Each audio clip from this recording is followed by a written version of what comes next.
Mesdames, Messieurs, bonjour. Dans le sommaire de cette édition, le ministre de l'Énergie, de l'Eau et des Mines en visite sur quelques chantiers de réalisation des châteaux d'eau dans la commune d'Alada. Plusieurs arrondissements de la commune bénéficient du projet qui va offrir de l'eau potable aux populations. Une visite satisfaisante pour Samou Sédou Adambi qui n'a pas manqué de faire quelques observations aux entreprises en charge des travaux pour le respect du délai contractuel. Le point de sa descente dans cette édition. Ensuite, l'agence pénitentiaire du Bénin réédite la campagne de dépistage des cancers du sein et du col de l'utérus au profit des femmes détenues des 11 établissements pénitentiaires du Bénin. L'initiative qui a sa deuxième édition s'inscrit dans le cadre de la célébration de la Journée internationale des droits des femmes et s'étend sur une semaine. Et puis enfin initiée par le Bureau du recyclage international, une campagne de tri a été organisée au sein du marché d'Antopa par la Société de gestion des déchets et de la salubrité. Le but poursuivi par la structure est notamment de sensibiliser les usagers de plus grands centres commerciaux de Cotonou sur le fait que certains objets considérés comme déchets peuvent être des matières premières pour la fabrication d'autres produits. Voilà pour vous le sommaire de cette édition. À nouveau, bonjour et bienvenue si vous nous rejoignez. Le ministre de l'Énergie, de l'Eau et des Mines en visite sur quelques chantiers de réalisation des châteaux d'eau dans la commune d'Alada. Plusieurs arrondissements de la commune bénéficient du projet qui va offrir de l'eau potable aux populations. Une visite satisfaisante pour Samou Sédou Adambi qui n'a pas manqué de faire quelques observations aux entreprises en charge des travaux pour le respect du délai contractuel. Le point de sa descente avec Idrissou Boukari.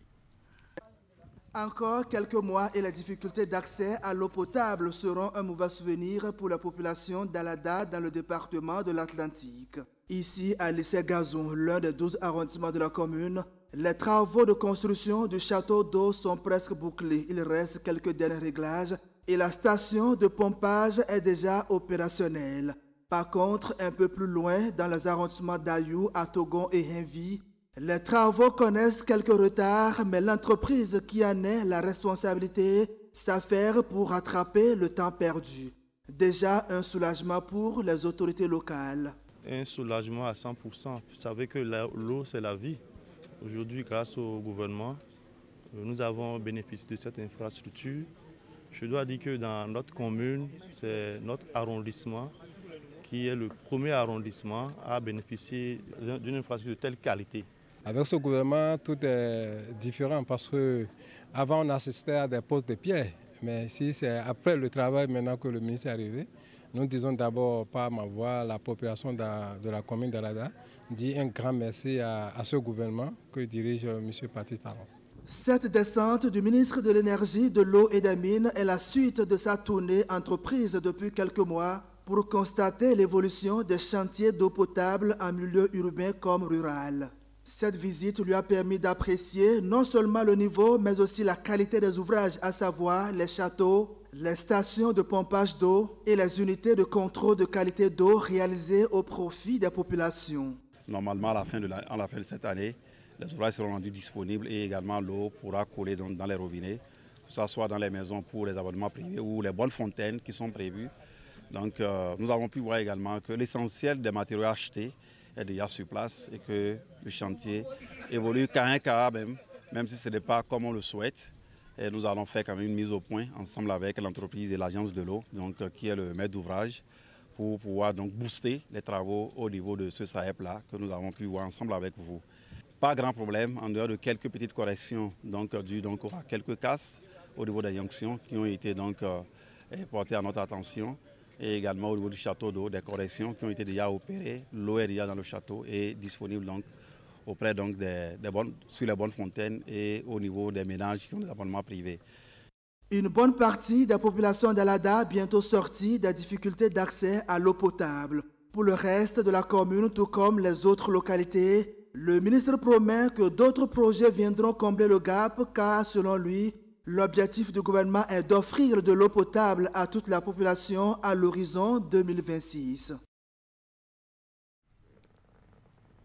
Atelier d'appropriation du code de déontologie et d'éthique des personnels enseignants et des chercheurs du supérieur. Les assises sont organisées par le ministère de l'Enseignement supérieur et de la Recherche scientifique. Elles ont été l'occasion pour les participants de revisiter les 40 articles contenus dans le document élaboré par la délégation au contrôle et à l'éthique. Au thème des travaux, le code a été adopté. Il a été formulé certaines doléances dans la vulgarisation du document et autres. Les détails avec Imet Hélène Moussou et Georges Vaudounon. Mobilisés ici à Dassa, ces acteurs proviennent des différentes universités et instituts de recherche du pays.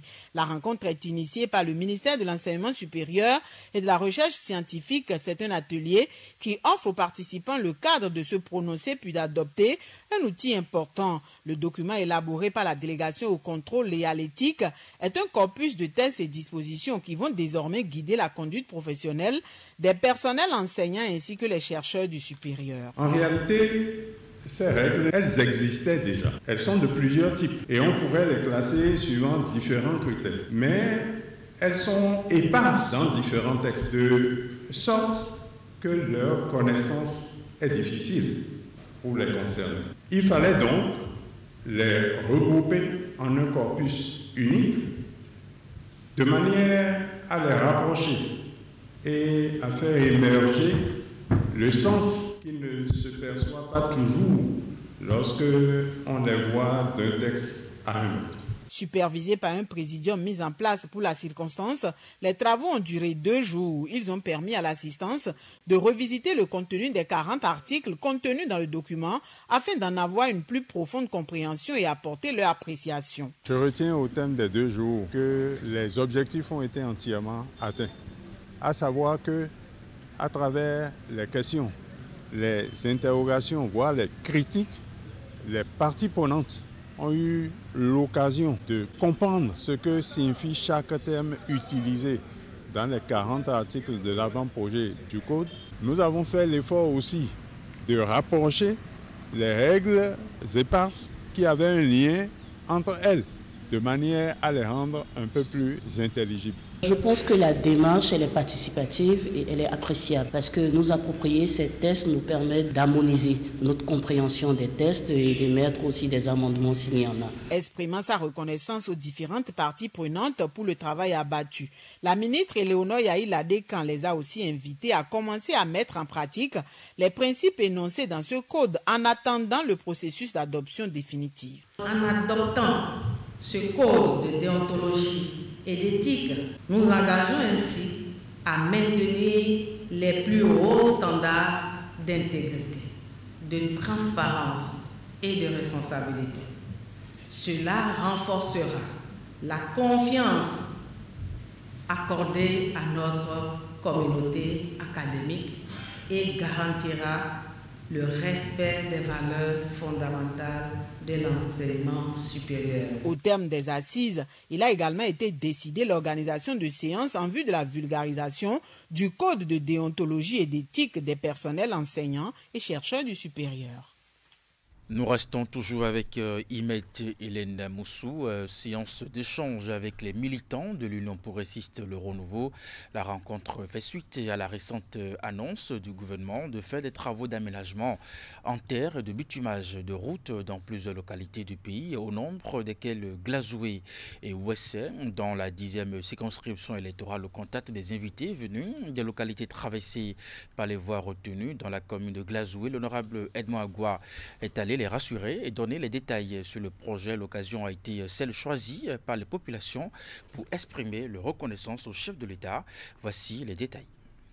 La nouvelle a été annoncée à l'issue du Conseil des ministres du mercredi 13 mars 2024. Un peu plus de 110 km de travaux d'aménagement en terre et de bitumage de route seront bientôt réalisés dans quelques communes qui composent la 10e circonscription électorale, notamment à Glazoué et à Ouessé. Cette décision de l'exécutif vient entre autres mettre fin aux nombreuses années d'attente des populations. Il y a des routes qui seront carrément bitumées et il y a des routes qui seront rechargées et prêtes à recevoir des bitumes plus tard. Ce que la commune de Glazoué a eu à déborder sur la commune de Savalou. Le président Patrice Talon, qu'il veuille ou pas, en tout cas au niveau de l'Union progressiste, nous avons décidé de le remercier publiquement. Nous sommes tellement reconnaissants, tellement disciplinés, tellement fidèles pour notre parti politique à Glazoué que nous sommes obligés de nous précipiter pour le remercier publiquement, pour remercier notre parti publiquement. Face aux délégations de militants de l'Union progressiste, le renouveau ce samedi, l'honorable Edmond Agua est allé apporter puis confirmer l'information venue des localités situées le long des voies retenues pour les travaux.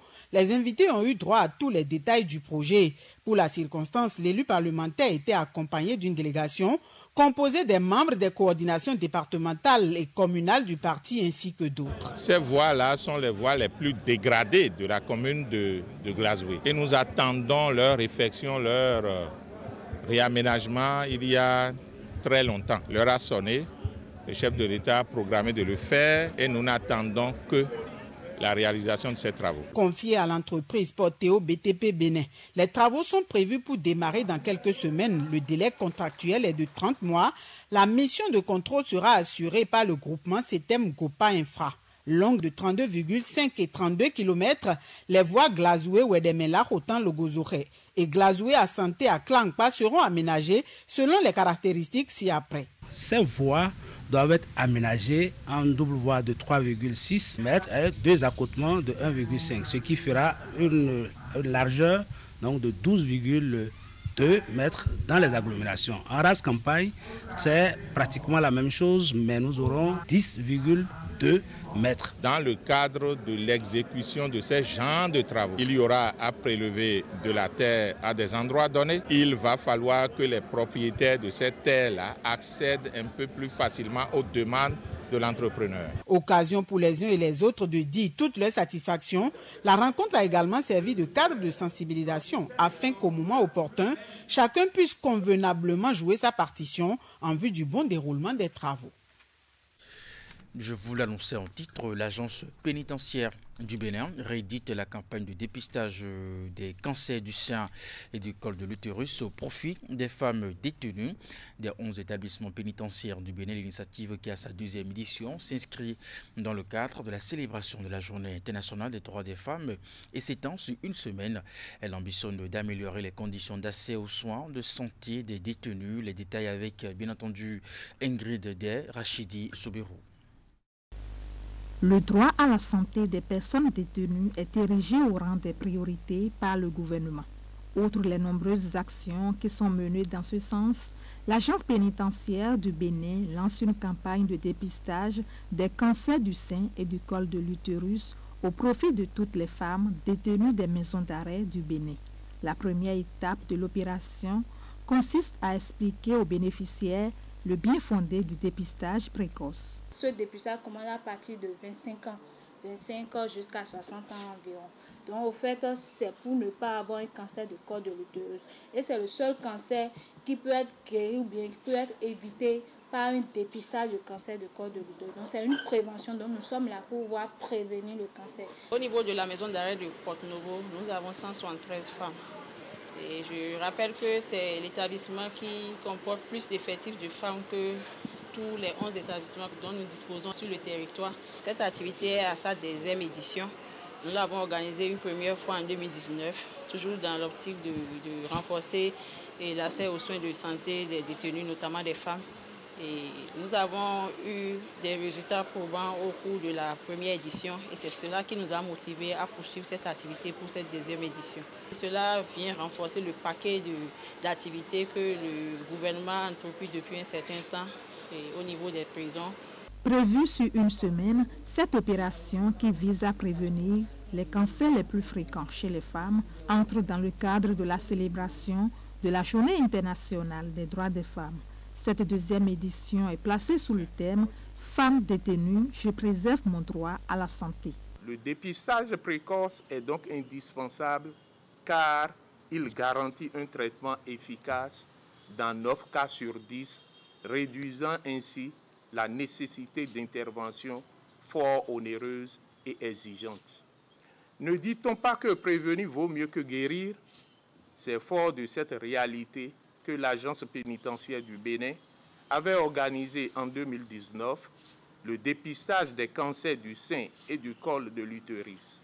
Cette initiative avait permis de dépister 210 détenus sur un effectif total de 278, soit une adhésion de 75,54%.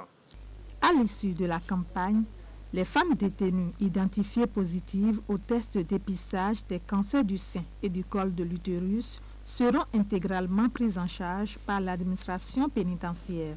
Elles bénéficieront également d'un soutien psychosocial.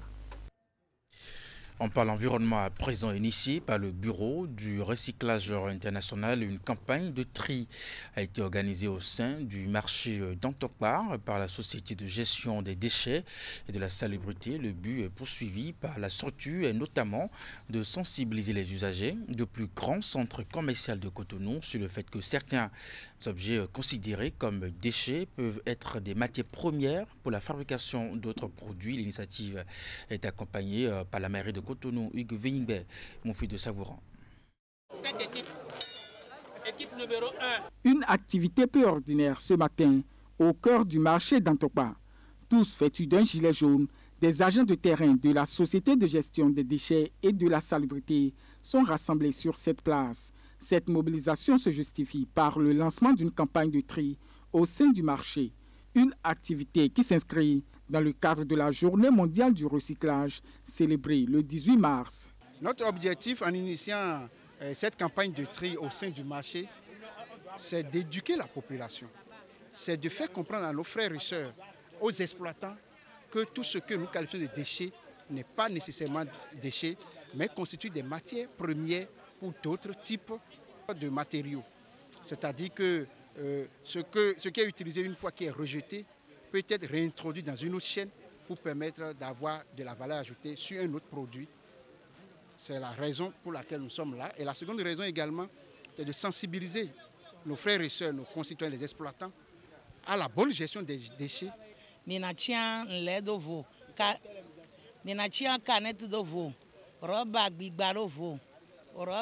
allons ramasser séparément les canettes, les bouteilles, les plastiques, les cartons pour les traiter ensuite. Plusieurs autorités de la mairie de Cotonou ont pris part au lancement de cette campagne qui est déjà en cours dans les communes du Grand Nokoué. Aujourd'hui, sur le suivi des activités de la SGDS au niveau du territoire. Aujourd'hui, avec la création de la SGDS, la gestion même, l'organisation même est faite par la SGDS. Et puis les mairies bénéficiaires suivent avec la SGDS pour pouvoir améliorer le travail qui est en train d'être fait au niveau des communes respectives. Après la théorie, place à la pratique. Mains recouvertes de gants et équipés chacun d'un sac, les agents de la Société de gestion des déchets et de la salubrité mobilisés dans le cadre de cette campagne ont investi le marché d'Antokba. Leur mission, sensibiliser sur la gestion des déchets ou ramasser tout ce qui est déchets susceptibles de servir de matière première dans un processus de fabrication. La campagne est prévue pour prendre fin au terme de la journée.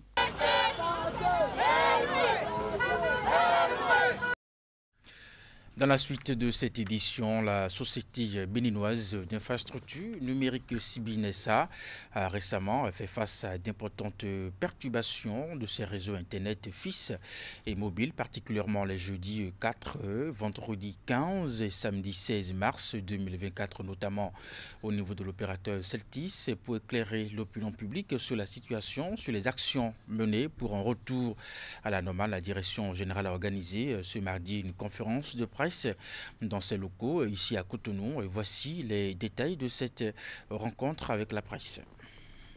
Face à la presse, ce mardi, le directeur général de la Société béninoise d'infrastructures numériques, SBIN, éclaire l'opinion publique sur ce qui s'est passé dans la matinée du jeudi 14 mars dernier et qui a conduit à d'importantes perturbations de la connexion Internet fixe et mobile de Celtis. Ces interruptions ont été causées, selon le conférencier, par un phénomène inédit survenu au large de la Côte d'Ivoire avec une section simultanée de 4 câbles sous-marins dénommés ACE, WAX, MainOne et SAT3. Ces différents câbles qui permettent de desservir l'Internet dans tous les pays d'Afrique, et principalement des pays de l'Afrique de l'Ouest, ont subi en même temps des dommages au large de nos côtes. Selon les premières hypothèses, ces perturbations seraient dues à des mouvements sismiques qui ont touché ces câbles au large des côtes ouest africaines. En conséquence, plusieurs opérateurs de télécommunications de la sous-région ont subi beaucoup de dommages et la SBIN n'a malheureusement pas pu échapper à ces préjudices. Ces dysfonctionnements ont impacté au total 12 pays de l'Afrique de l'Ouest et du Centre, dont le Bénin. Tout comme Celtis, tous les opérateurs présents dans le pays ont été touchés. Chez nous, grâce à une anticipation rigoureuse du comité de direction et à la mobilisation intensive de l'ensemble des équipes techniques, des équipes du service client, nous avons mis en œuvre immédiatement notre plan de continuité d'activité, notre plan de résilience pour garantir la continuité de nos services fixes, mobiles et Internet. Et nous sommes aujourd'hui très heureux de confirmer une nette amélioration de l'expérience utilisateur dès le samedi 16 mars, malgré beaucoup de difficultés et aussi grâce à tous les efforts consentis par les équipes. Au dire du directeur général, la réparation des câbles coupés ne dépend pas de la SBIN et prendra certainement quelques semaines. Nous avons plus de 16 000 personnes qui nous ont contactés sur tous nos canaux, jeudi, vendredi et samedi, et tous, ils ont eu une réponse. Quelles sont les actions que la direction générale a tout de suite validées? Premièrement, tous les clients qui ont souscrit à des forfaits jours le 14, le 15, le 16 seront totalement remboursés. Les clients qui ont souscrit à des forfaits semaine, mois, le 14, le 15 et le 16 obtiendront un bonus de 500 mégaoctets qui leur sera très rapidement attribué si ce n'est pas déjà le cas. Nous pensons que les jours à venir seront challengeants et nous allons aussi, en plus de ce qui est fait aujourd'hui pour stabiliser, continuer par augmenter la capacité, beaucoup plus pour assurer une bonne résilience de notre réseau, mais beaucoup plus aussi pour anticiper sur les éventuelles perturbations qui s'observeraient pendant la phase de réparation. Nous vraiment profitons de ce point de presse, de cet échange avec nos clients pour présenter nos excuses pour les désagréments causés. Tout en remerciant surtout la clientèle pour sa fidélité, le directeur général, avec les équipes de l'ASBIN et tous ses partenaires, s'engage devant l'assistance à ne ménager aucun effort pour trouver durablement des solutions pour garantir à chacun de leurs clients une expérience incomparable à l'avenir. Un stage de perfectionnement est prévu à l'endroit des enfants béninois âgés de 12 à 16 ans du mercredi au vendredi prochain. Une initiative de la compagnie de voyage Corsair à travers son projet sportif Corsair Foot Academy qui parcourt ses différentes destinations. À cette occasion, une conférence de presse a été organisée ce mardi pour annoncer les couleurs du projet. C'était dans la salle de conférence de la mairie d'Abomey-Calavi. Reportage. Après la Guadeloupe et la Martinique en 2023, la Corsair Foot Academy fait une escale au Bénin pour commencer sa saison 2024. L'attraction ici, ce sont les enfants âgés de 12 à 16 ans pour 2 jours de stage intensif de perfectionnement conduit par l'ancien international français Sidney Govou.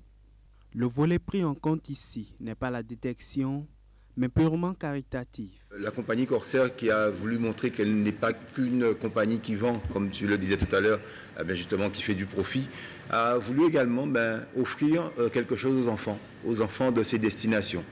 Et c'est d'où est venue l'idée de ce stage, un stage qui fait intervenir quand même des anciennes gloires du football, qui sont devenus aujourd'hui entraîneurs ou encore consultants. Et c'est bien de les emmener en Guadeloupe, en Martinique, mais également en Afrique, au Bénin aujourd'hui, la semaine prochaine en Côte d'Ivoire, où nous serons également, pour faire briller les yeux de ces enfants-là. Non pas leur vendre du rêve, mais leur montrer simplement le chemin à parcourir pour devenir demain des hommes, des femmes responsables. 250 enfants sont inscrits pour ce projet prévu se dérouler en 2 phases. D'abord une phase de sélection prévue pour ce mercredi afin de retenir les 50 finalistes qui auront droit aux 2 jours de stage de perfectionnement. Elle repose sur un certain nombre de critères. Je vais regarder, peut-être que je vais juger certains avec des aptitudes au-dessus de la moyenne que moi je vais prendre comme étant peut-être des futurs potentiels, mais il n'y a pas de vérité. Donc qu'on soit 250, 20, 50, on ne s'est pas donné de chiffres, on s'est donné de la qualité. Si on envoie, tant mieux, si on n'envoie pas, c'est pas grave. Le premier ordre actuellement, c'est de se faire connaître, de montrer ce qu'on est capable de faire au niveau social et sportif et éducatif. Et après, le déroulement des choses, ça viendra naturellement. Mais comme l'a bien dit Ronnie, on n'est pas là pour sélectionner. Mais dans la vie, il faut forcément qu'il y ait une carotte dans ce qu'on va faire. Donc c'est pour ça qu'on est obligé d'épurer un tout petit peu. Sur les 250, on va dire, moi je parlerai de mérite. Mais le mérite ne sera pas que footballistique. Et ça m'arrive de voir des jeunes, peut-être qu'ils sont un peu moins bons, mais d'avoir une attitude collective différente. Donc les récompenser aussi, ça fait partie de ce qu'on nous on va voir. La deuxième phase de ce stage de perfectionnement de football est prévue se tenir le vendredi 22 et le samedi 23 mars 2024 sur les installations du terrain synthétique d'Akasato. Outre les 2 jours de stage, les enfants auront droit au programme scolaire. Des licences seront également offertes à ceux qui n'auront pas les moyens pour les obtenir dans les clubs. Complètement au projet de Conseil Foot Academy. Et pour finir cette édition, Noélie Yarigo, l'ambassadrice de Nobila Assurance qui a brillamment décroché la médaille de bronze au championnat du monde d'athlétisme Glasgow 2023, est arrivée à Cotonou dans la nuit de ce mardi. Ceci pour un court séjour, bien entendu, sur sa terre natale, avant de repartir pour poursuivre sa préparation pour les échéances à venir. À sa descente à l'aéroport international Cardinal Bernardin-Gantin, l'athlète international béninoise a eu droit à un accueil digne du nom, aussi bien du public sportif béninois que de ses partenaires, à l'instar de Nobila Assurance. Voici les images.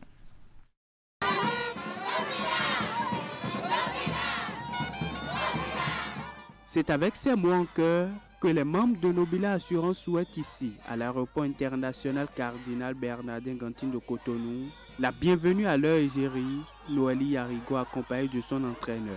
Et ceci dans la nuit de ce mardi, où cette dernière fait son retour au pays, quelques semaines après avoir porté en triomphe les couleurs nationales au championnat du monde d'athlétisme Glasgow 2023 en Écosse.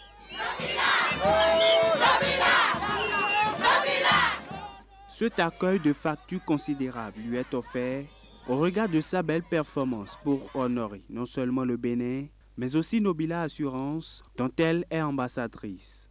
Vraiment, il faut dire que nous sommes très émus et ça fait la fierté de l'État béninois et par ricochet la fierté de Nobila Assurance qui a accompagné Noélie Yarigo dans cette victoire qui est à l'actif de notre pays. Nous sommes disposés à l'accompagner dans toutes ses activités, bien sûr, puisqu'elle est ambassadrice aujourd'hui. Si l'accueil de Noélie Yarigo a commencé sur l'esplanade de l'aéroport international Cardinal Bernardin-Gantin, il s'est poursuivi à Nobila Airport Hotel. Ici, elle reçoit de fleurs de félicitations et tous les honneurs. L'athlète internationale béninoise n'a pas manqué de présenter le joyau en bronze décroché à Glasgow.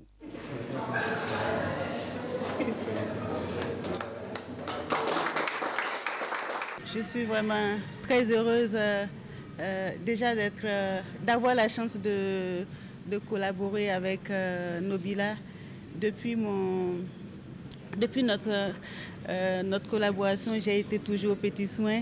Et je pense que cela aussi m'a plus motivée à aller travailler et prouver qu'avec le travail, on peut réussir.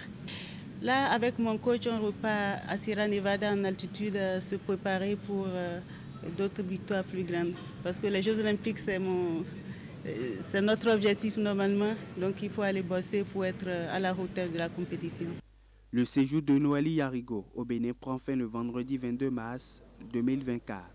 En attendant son départ pour une préparation intense en vue des Jeux Olympiques de Paris 2024, elle est aux petits soins ici, à Cotonou, avec un agenda plus ou moins riche. Et bien voilà, c'est sur ces images de fierté que nous mettons en thème à cette édition. Mesdames et messieurs, merci de l'avoir suivi à 16h. Votre bulletin d'information, 19h30, la grande édition de la soirée. Portez-vous bien et à très bientôt.